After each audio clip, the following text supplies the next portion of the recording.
When I work with product leaders on product strategy, one of the most common responses I hear is, isn't that my manager's job? That's outside of my pay grade." And sometimes it comes in the form of a complaint, but other times it's actually a genuine question.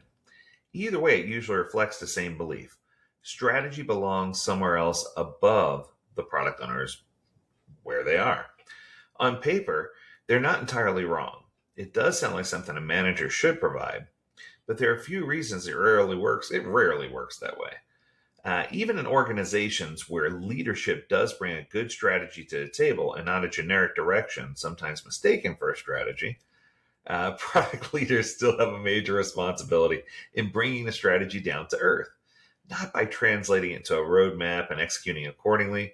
The responsibility is at the strategy level itself. But if you think it's someone else's job, then you don't know your own strategic job. You wait, you don't want to step on your manager's toes, you're not sure what to do.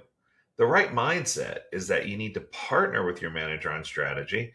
But to do that, let's take a look at why most managers don't simply give in to or give it to you to begin with. They don't want you to have it. Let's talk about it.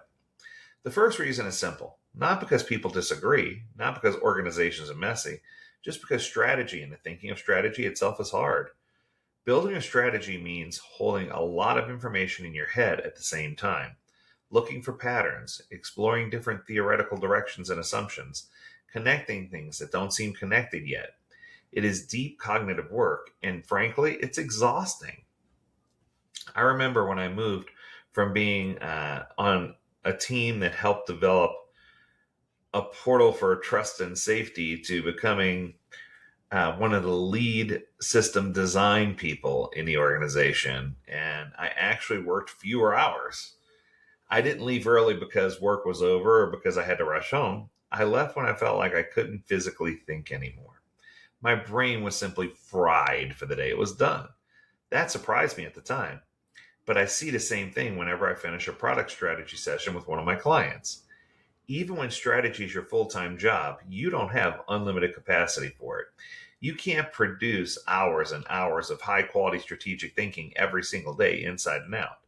That's the first reason strategy rarely follows or flows down from the top. The people above you are dealing with the same cognitive limits. We're all just people after all. The second reason is a little less obvious.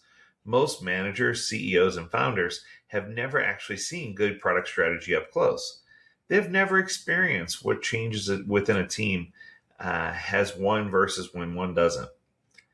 Product strategy is surprisingly difficult to recognize because it often looks like clarity rather than a document. And often, when you've never seen it, you really can't imagine it. You cannot understand the strength. You cannot tell it apart from a plan or a goal, let alone guide someone else to do it and to build it. So, what gets handed down instead is usually a direction, a business goal, or a priority. And people mistake that sometimes for a true strategy. Not because anyone is keeping a real thing from you or hiding it, but because that may genuinely not have, they may not have had it to give. They may not have thought of it themselves and may not recognize it even when you bring it back to them. So the third reason is the most powerful one. They hired experienced, capable people so they would not have to do all this and own it all themselves. In other words, they hired you for a reason. The work that has been handed to you to deliver is expected to be delivered to them. It makes sense. That can sound like trust, but it often doesn't feel warm like trust. It doesn't always come with a "we believe in you." It comes with a "it's on you now" kind of attitude. And they will still watch for the result and they will still judge it and they will still be unhappy if it isn't what they expected, even if they never fully explain what they expect in the first place. A lot of them suffer from ickawissy. I'll know it when I see it. Sometimes it's not real confidence in your ability to shape the strategy. It's simply a decision to let you run with it and see what happens. And that's the lonely part. You're thrown into the deep water expected to carry the thinking and measured on the outcome without much scaffolding to hold you up or to support you. So the answer is not let's wait for the strategy to arrive from above, and it's not to take it and run with it on your own, hoping that you read their mind correctly. It's to do the thinking, then bring it to them. You carry the strategic work. because that's the part nobody handed you formally. They bring a context to you that you don't always see, the constraints in a final call. And this is where you worry about stepping on someone else's toes quietly falls away. Doing this work is not taking your manager's job. It's doing a job that they actually needed and cannot handle and were not ready to make. You're not just competing with them. You're giving them one thing that they were missing to begin with, and that's a heart that counts and a mind that can get their head around the work and can do the thing for them.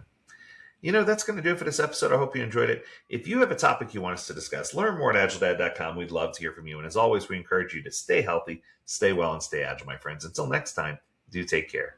Bye now.